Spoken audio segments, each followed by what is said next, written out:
Hello everyone, this is Anuradha Sharma and you're watching my channel IELTS with Anuradha. Now turn to Section 1. Section 1. You will hear a conversation between a staff member from Gaia's Guardians and a man who wants to do something to protect the environment. First, you have some time to look at questions 1 to 5.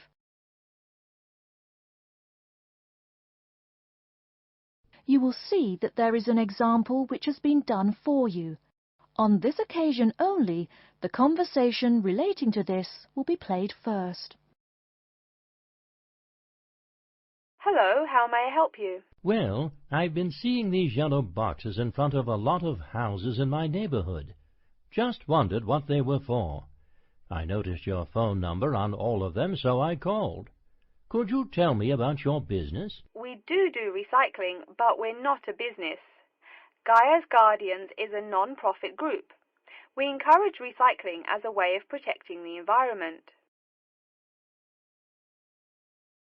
The woman says that they encourage recycling as a way of protecting the environment. So, recycling has been written in the space. Now we shall begin. You should answer the questions as you listen, because you will not hear the recording a second time. Listen carefully and answer questions 1 to 5. Hello, how may I help you? Well, I've been seeing these yellow boxes in front of a lot of houses in my neighborhood. Just wondered what they were for. I noticed your phone number on all of them, so I called. Could you tell me about your business? We do recycling, but we're not a business. Gaia's Guardians is a non-profit group. We encourage recycling as a way of protecting the environment. I don't know. I mean, it is a good idea, but I really don't read the newspaper every day or anything. And we don't come collect newspapers every day. In fact, we only do pickups every other week. Oh, well, then maybe I could help. I mean, in my neighborhood there's too much rubbish lying around everywhere. I'd like to help out, I guess. That's great, sir. You're doing the right thing. Okay, I need to get your contact information. What's your name, please? Peter Wisrow. Peter, how do you spell your last name? W-I-S-R-O-W? No, actually, it's W-I-S-R-O-U-G-H. Oh, I'm sorry. I'm a terrible speller. You're a good speller. It's just that my family are terrible pronouncers. You're quite a card, Peter. Okay, now what's your address? Number 168 Bridge Road. That's here in London. How about if I have any questions? I'm sending you a copy of our booklet too. The booklet has our phone number and our email address, helpline@blackcat.com. That's HELPLINE at BLACKCAT.com. But I nearly forgot to ask, what's your postcode? BS97PU. PS97BU? No, that's B as in boy, S97P as in Peter, U.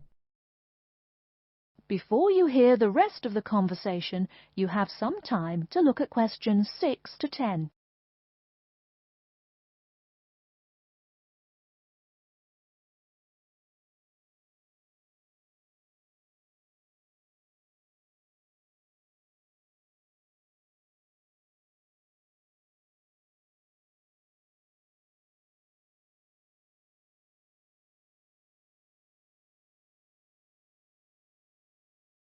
Now listen and answer questions 6 to 10. So I'm guessing those yellow boxes I saw are for recycled newspapers. Yes, that is correct, and it's free of charge. Wow, that's good news. Do you recycle anything besides newspaper? Oh yes, we recycle most everything. Glass, plastic, paper. Oh, so I can put like glass and plastic bottles in the box. Sorry again. Things like that you have to bring to our collection centre. And where is that? Our main centre isn't that far from you. It's actually right on the east side of Central Park. That new blue building? That's the one. Cool. Hey, what's with all those different colored boxes outside that place? Oh, that's for the different materials we recycle. The blue is for metal, the green is for glass and plastics, and the yellow, of course, is for paper. Okay, I'll try and manage to keep all that straight. Oh, no need. They're each labeled. Great. So which one would I put magazines in? Actually, they don't go in any of the bins.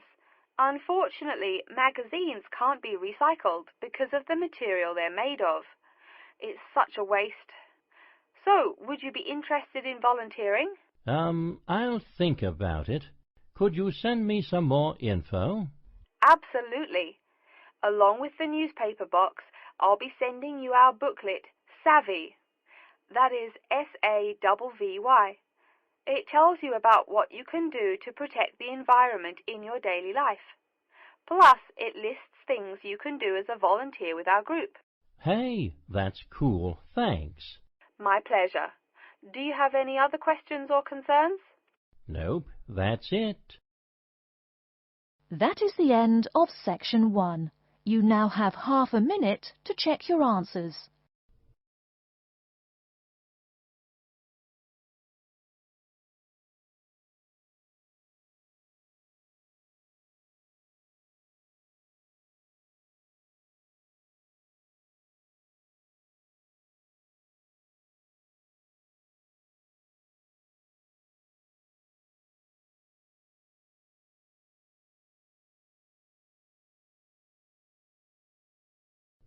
Now turn to section 2. Section 2. You'll hear an introduction about how to make a resume and apply for a job. First, you have some time to look at questions 11 to 17. Now, listen carefully and answer questions 11 to 17. Welcome everyone to today's seminar on CV and interview skills. Remember, your CV is probably the most important document you will ever write. It opens the door to your career, and that job interview is probably the most important meeting you will ever attend. It's like stepping through that open door. So let's roll up our sleeves and get down to work, shall we? First of all, I cannot possibly tell you everything you need to know about writing a resume in the time we have. But let me tell you that there are dozens of great websites on the internet. These will give you all the suggestions you need. If you look at the paper I gave you, you will see a list of the dozen most popular sites. I can mention a couple of important points, however. One is that your CV or resume should not be too long. A page is about right. Why? HR departments do not have the time to read long documents. Too many people are sending too many CVs. After all, the economic crisis of 2008 is still very much alive. Everyone needs a job now. No matter how short you make that resume, though, you do not want to forget to tell HR how to contact your references. References are people who will give you a recommendation for a job. That's usually an ex-boss or a professor who knows you well. Do not use relatives. I don't care how much your mum loves you. Also, when you send that CV, be sure to include a typed cover letter. A cover letter is a letter where you basically are asking for a job. It's like introducing yourself. Make it brief. The real information about you is on that CV of yours, and please make sure the letter is typed. It doesn't matter if your handwriting is beautiful or not. Companies only read typed letters. Another point about CVs is you should try to have an attractive layout. Maybe use different type fonts or colors to highlight information. Some people include a photo. You can find dozens of examples on the internet. Whatever layout you decide to use, however, avoid all spelling and grammar errors. I used to be an HR manager. If I saw a mistake, that CV went into the garbage. Something you write in a CV is a description of your skills and experiences in an interesting way. Mention training too. I mean, these are what get you hired. Do not just say, I have lots of experience, or I have many skills. Tell that boss what you did, for what company, and when. Better, tell him how well you did it. Don't just say, I sold houses. Say, I sold £2 million worth of houses in my first year. That is, say something to make the person reading excited and curious. Finally, speaking of CVs, it's sad, but some people actually forget to provide a contact number. That's pretty silly. You wrote a great CV, you have HR dying to meet you, and they don't know how. You forgot your phone number. Oh sure, if you apply online they have your email address, but you just showed them you're forgetful. Why are they going to want to talk to you after that? Before you hear the rest of the talk, you have some time to look at questions 18 to 20.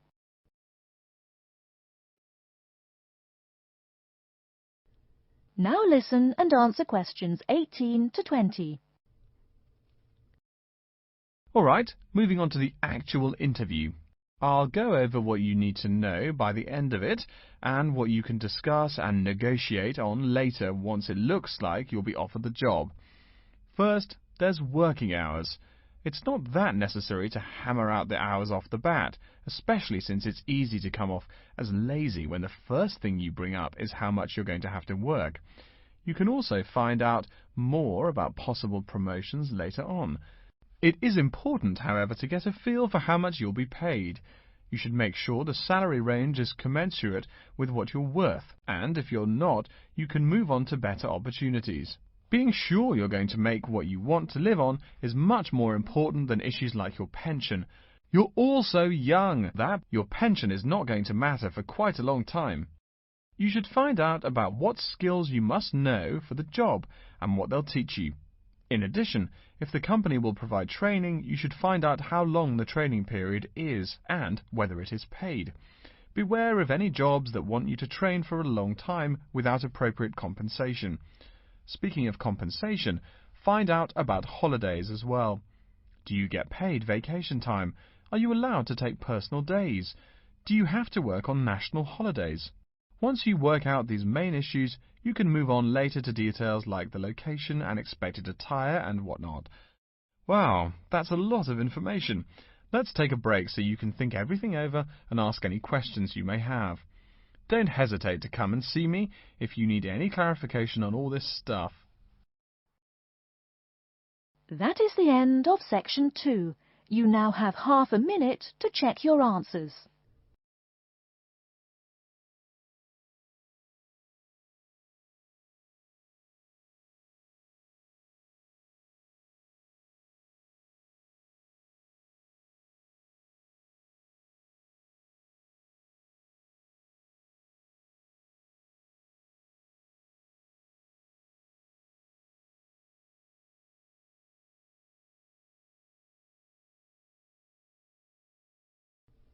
Now turn to section 3. Section 3. You will hear a man called Frank talking to Dr. Lindsay about what he should study if and when he returns for further classes. First, you have some time to look at questions 21 to 25.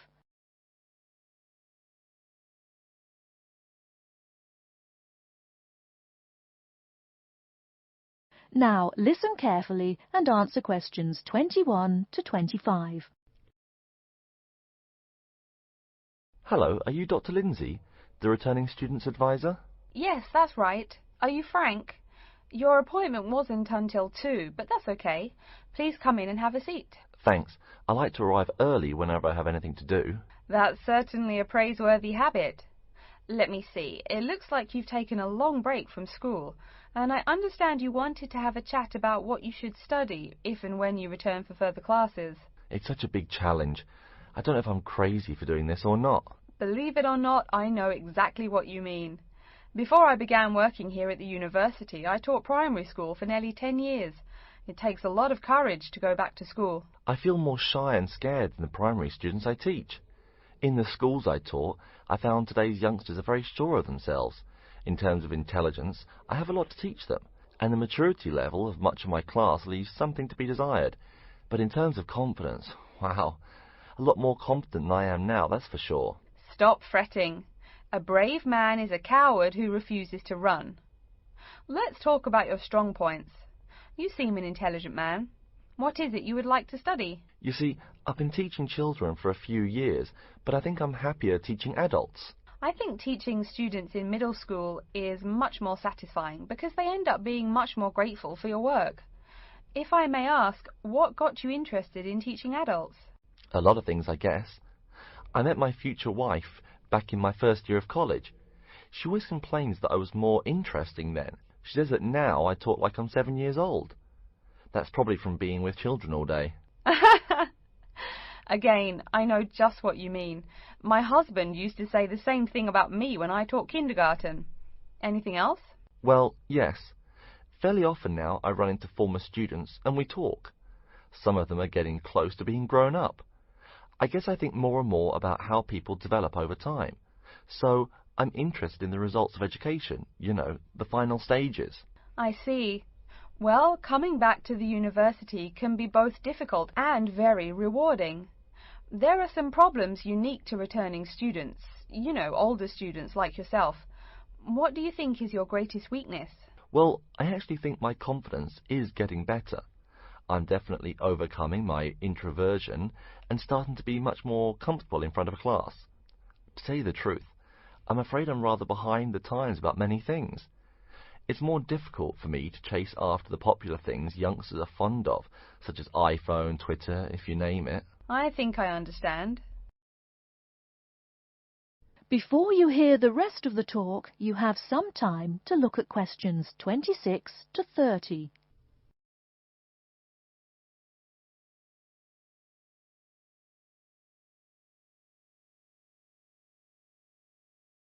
Now listen and answer questions 26 to 30.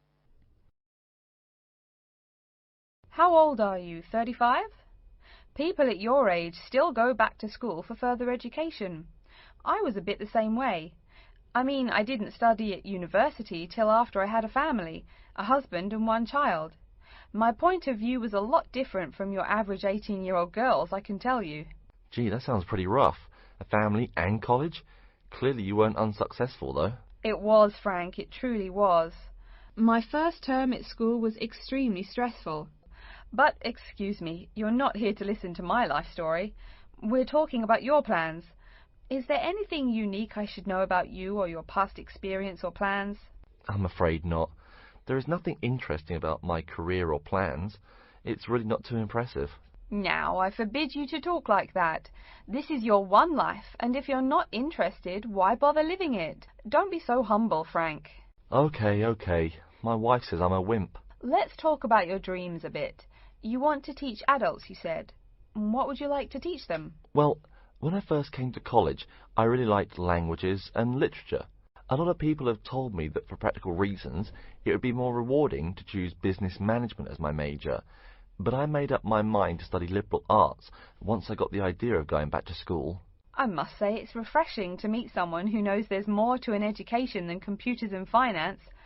Let's have a look at the university course catalogue. Excuse me, Dr. Lindsay, before we do that, could I maybe ask you some questions about changes in university life? I think I need to discuss that so I know what to expect. Of course, I'm here to help you. The biggest thing to get used to is the change in technology. Professors present things on huge screens, many of which are interactive computerized whiteboards. You can write on them still and use them like a touchscreen. They're really handy. No more sloppy scribbled notes on the projector. Let's see, I doubt you'll be living in student housing, so I won't go into all the improvements there. Another major change that you'll enjoy is the plethora of resources available for students. As a student, you have 24-hour access to the gym and library privileges that include the use of school computers to scan, copy and print, and of course the media library, which contains movies from all genres and most of the movies listed on AFI's top 100 movies of all time. The dining facilities are also not what they used to be. They offer choices for all diets, and you can expect a hot meal any time of day. Wow, things really have changed. I'll be sure to utilize all those great facilities in my time here. Thanks for all your help, Dr. Lindsay. I think that's all the questions I have for now. That is the end of section 3. You now have half a minute to check your answers.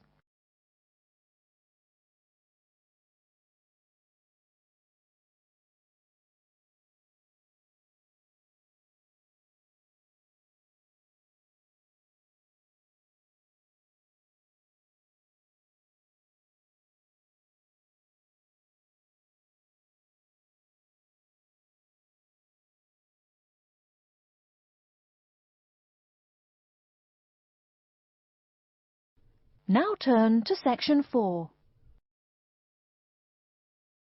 Section 4. You will hear an introduction about the curriculum and facilities of Wassamata University. First, you have some time to look at questions 31 to 40.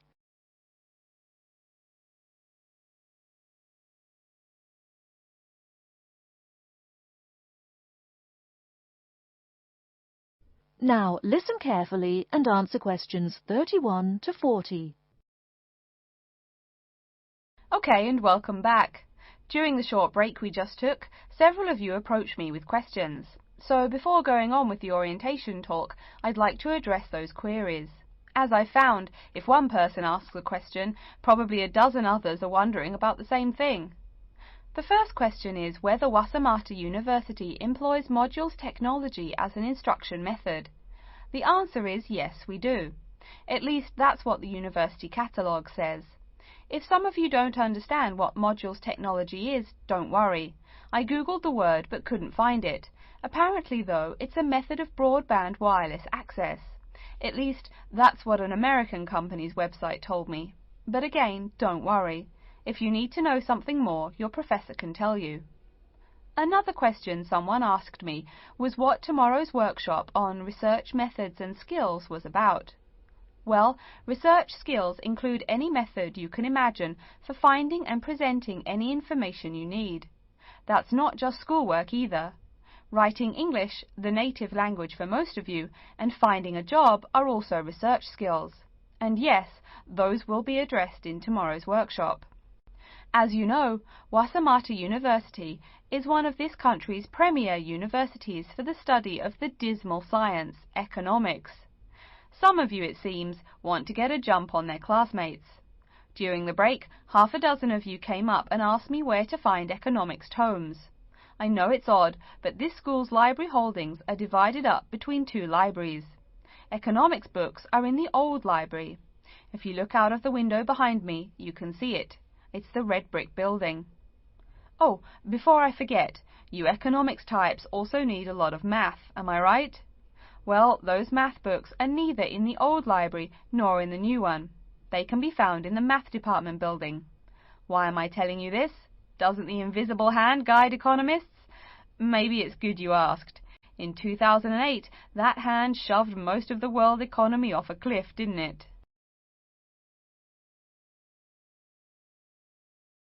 Now, I realize that most of you couldn't bring a computer printer or a photocopier from home. So I'm sure you're already wondering where you can copy things like term papers, internet articles, and things like that. I have some good news and some bad news. The good news is that there are a number of places you can make copies. These include both libraries and the Student Union building. Now the bad news. I'm sorry to say, most classroom buildings and academic departments do not have copiers students can use. So most of the large buildings you see around campus do not have copiers for students. The copiers there are reserved for professors and office staff. Oh yes, I nearly forgot to tell you. If you need to have printing done, all the copiers available to students are laser printers. Plus, for your convenience, you can pay using prepaid cards. You can get those in the Student Union building. That just covers the questions put to me. If you have more, please see me during the next break at 2:15. Right now, though, I'd like to start to give you a rundown on the various facilities here on campus. That way you won't get lost so easily in the weeks to come. I've been told that this year's incoming class features a large number of married students and parents. So you must be wondering where to put the baby while you're in class. Okay, right now we're in the Student Union building, right? Remember the big doors in front where you all came in? If you go out of the building, you can see the nursery is just on the other side of this building. It's only about 20 meters away. Convenient, eh? Next, we're all from different places around the country. Some of you are from other countries. That means we're pretty likely to get sick during the first months of school as we expose each other to many new viruses. So where's the doctor? Of course, you need to find the Medical Services Centre, which is on the right as you leave the building. Remember, that's the second building on the right. And if you look out of that window, you can see a lot of antenna and satellite dishes on the roof. So that's what we call the Media Centre. Yeah, I know, I think it's confusing too. The Media Centre is next to the Medical Centre. The chairwoman of the journalism school on the first floor doesn't like it when people who wander in there mistake her for a nurse. Chances are you'll have at least one math class while you're here. That red building there, just outside to the left, is the math department building. I know, it looks about as old as the subject of math, but I assure you that the inside is equipped with state-of-the-art classroom equipment, including interactive chalkboards and surround sound in every room. Oh, can you see the back building there? Yes, behind the Media Centre. Quite new, isn't it? That's the new library, just decorated. They're back to back, you might say. If you look just to the left of it at the lower, older-looking building, you'll find the old library. It's nice and quiet, perfect for those marathon study sessions during exam week. Since the weather is so nice, why don't we stop looking at our maps, but go for a walk around the campus? That is the end of section 4. You now have half a minute to check your answers.